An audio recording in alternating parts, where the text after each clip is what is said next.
All right, welcome back to the shop for another episode of Ferrari Motorsports. So you want to be a race car driver? If you like the content so far, please consider liking and subscribing and become a member of the team today.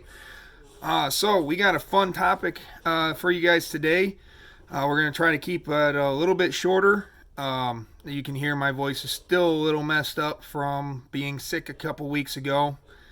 So today we're going to be talking about picking your car.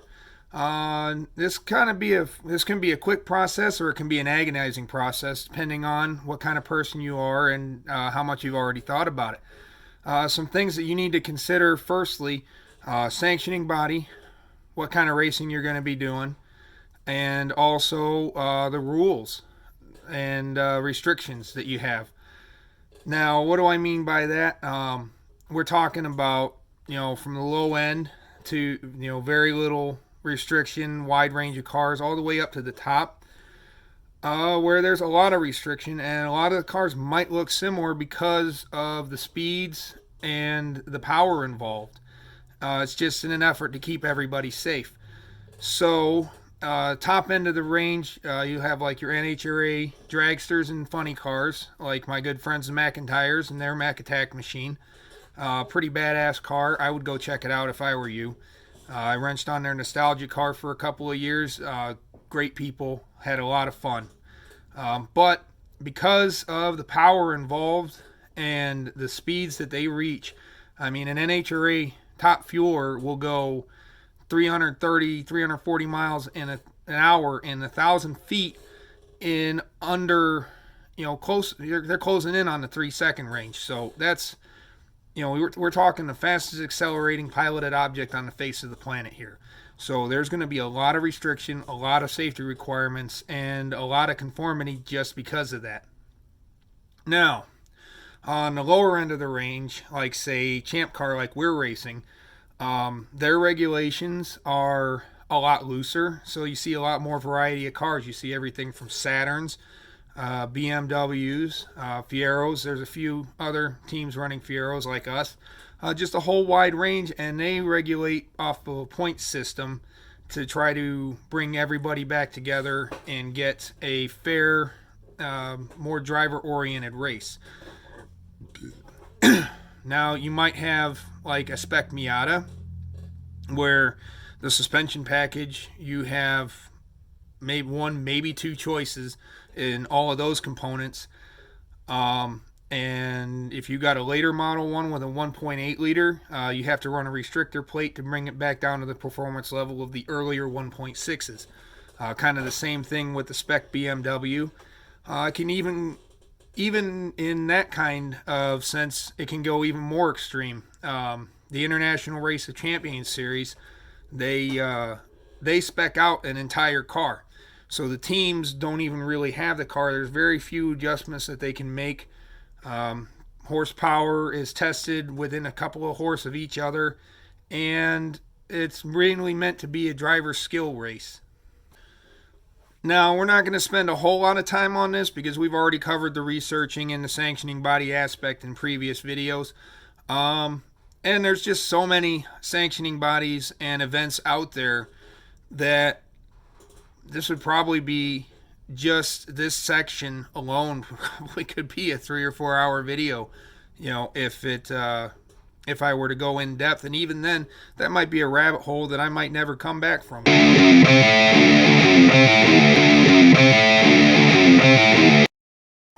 In this regard, we're going to talk about Champ Car a little bit, and how they regulate things. We're going to be a little more in depth. They have what they call the Vehicle Performance Index, which every car that has ever run in the series, whether it is a car that has been added because it's not on the list, or it's a common car that has been added, they decide, and they tweak this from time to time too, they decide, okay, this is a 500-point car. Our car, Pontiac Fiero, is a 150-point car because they don't feel that the performance is there to warrant any higher. And that's kind of how they regulate. So a more expensive point-wise car, it's better handling, better power, better setup from the factory, gets more points off the bat, so there's fewer modifications you can do to it and remain within your class, or you don't take penalty laps. Cars like ours, where it's got a low point value starting base, we can do a lot more, but we can't go too crazy because the points really add up fast. Just an example, our engine swap costs us 50 points base, and then our little bump and powers like another, oh, I'd have to look it up. It's like another 10 or 20 points. Our transmission swap from the stock Get Rag to an F23 is going to be 25 points. Our using headers is going to be 25 points. Our ITB intake, individual throttle body, once we finally get that complete, that's going to be another 25 points. So, we're already talking over 100 points there, and we haven't even looked at the rest of the car yet. There's some new suspension rules that I think it's going to cost us 150 points with what we're doing.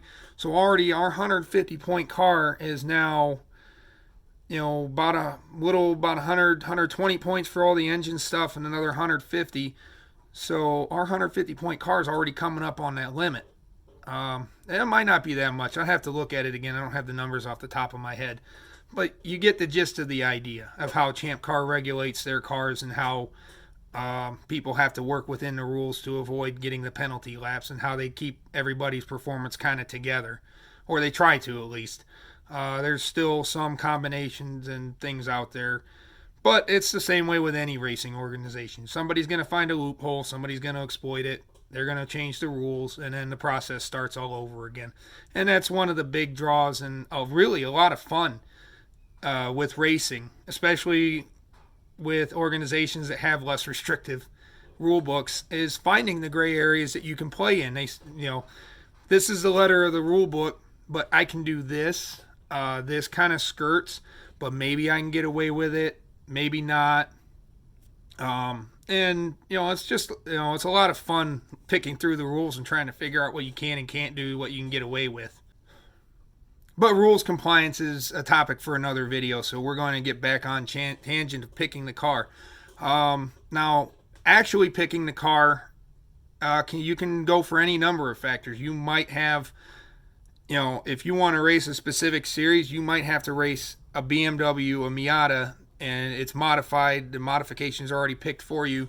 Or you could pick a series like Champ Car, where there's a lot more openness as far as what you can get on track. Could be everything from little cars. I don't think it was with Champ Car. I think it was Lemon. Somebody raced a big Cadillac Seville. And it was just a lot more, variety of what you'll see on the track and variety of what you can race versus, say a NASCAR or an NHRA top fueler, where the restrictions are so tight because the speeds and the power involved is so high that there's really no room for compromise. You might be able to make a few tweaks here and there, like a funny car. They can adjust how much wing they have on the back depending on how much downforce they need. If they got a sticky track, they don't need as much downforce. If the track's not as sticky, they put bigger plates in. They can adjust tire pressure. If they got a sticky track, maybe they'll run a little higher tire pressure to keep the friction down on the big end. Maybe if it's a cold track, they'll run less tire pressure to grab better off the starting line so they don't spin the tires as hard. It's just a lot of consideration picking your organization to race with is, a big part of picking your car. Which we've already covered in a previous video, so we'll get back on topic again. Sorry for all the tangents, guys. When I get to talking about stuff like this, it's just so much stuff that's interconnected that it's hard to stay on a specific topic without reaching out into all the little tendrils. We're going to talk about specifically why we picked our car and the things that we thought about and the overall circumstances of why we are racing a 1986 Pontiac Fiero versus going out and buying something else or finding something else.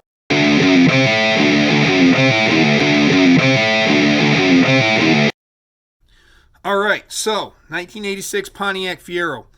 Why did we pick this car? Well, first off, that's what we had. We already had the car. We had a couple other cars, so we got a stock of parts for the thing. So if stuff gets bent up or destroyed, we can replace it fairly easily. But as we got going with the car and we started doing more research and thinking about things, there's a few things about the car that kind of stand out to me as being, good safety features. Plus, specifically the 84 through 87 platform is, I think, a really good car to start with proper modifications. And we'll go over why and what those modifications are that we can do. Biggest thing for me, kind of safety wise, is despite the Fiero's reputation as being a firebomb car, the gas tank's right in the middle of the car. Best place it could be in case of a wreck or an emergency. It's got bulkheads front and back. The only place it's really exposed is underneath, and unless you pick up a big spike that happens to flip up just right into the bottom of the tank, probably not going to worry about it. Plus, the central tunnel structure that it sits under is really strong. I've had to cut up a couple of these cars to get some parts out and to get rid of the cars. Strong. Difficult to cut up. Another feature of the car that people may not realize, they utilize a space frame construction, which is the same kind of construction that the Corvette utilizes. And it's with all the crash bars and the various other things around the car, it's actually one of the safest crash rated cars to come out of the 80s. There might be cars that are safer today, but probably not by a huge margin. Because the 84 was kind of a parts bin car and it continued through 87, not only are there more 84 through 87 Fieros out there versus the 88, which has a unique suspension that no other car uses, no other car shares components with. So if we were to get an 88 and wreck something up, we would either be custom fabricating everything, which would cost us a lot of points and probably put us out of class, or we'd be paying a lot of money to get a hold of a parts car or the parts that we needed. So 84 through 87 really opens up the options for us as far as what cars we can scavenge parts from. I think the cradle's a little unique, and maybe the control arms, but those are common enough that we don't have to worry about it. We've actually got a car sitting outside that we could pull parts off if we really had to. There's also, and this is the case of any Fiero, not just 84 through 87, it uses a pretty standard front-wheel drive drivetrain, even though it is mid-engine rear-wheel drive. So we have a lot of options available to us as far as transmissions and engine options. And it really just kind of makes it easy to update the car for not a whole lot of money. This is an example. I know I've probably said it other places, but we're using a 3.1 liter 3100 V6 out of a Buick Century. And we've got an F23 5-speed transmission out of a, I believe our specific one came out of a 2000 Cavalier. Now, the bell housing for that particular year of Cavalier mates up perfectly with the 30-degree V6 metric bell housing pattern. If we had gotten one from an Ecotec car, we would be looking at swapping case halves because the bell housing would be wrong. Or we would just have to decide to run an Ecotec, and that's kind of not what we wanted to do.